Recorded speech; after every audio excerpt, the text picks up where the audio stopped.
This video will demonstrate how to replace the mold when the roll-forming machine is adjusting the size of the finished product. Step 1. Loosen the roller nuts and spacers. This custom machine from our client only makes 2 sizes of finished products. This video shows you how to change production sizes by adjusting rollers and replacing the mold. Step 2.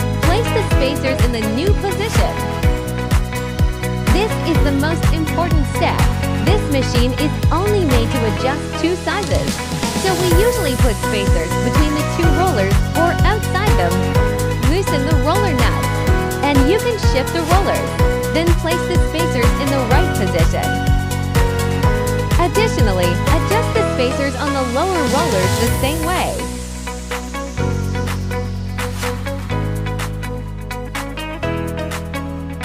Only the height of finished products changes on this machine, so we just need to adjust the spacers on the first 6 rollers. Step 3. Loosen nuts securing the mold. For this step, simply loosen all screws that fasten the mold.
Step 4.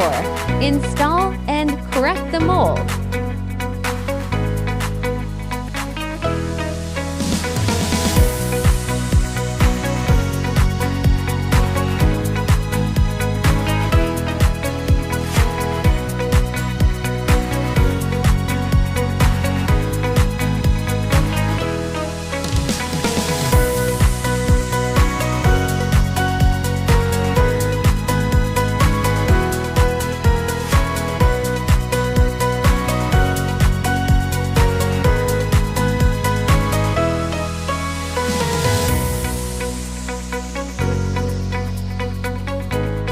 After tightening all screws, control the slicer via the PLC system. The operation is correct if the slicer drops right in the middle of the mold.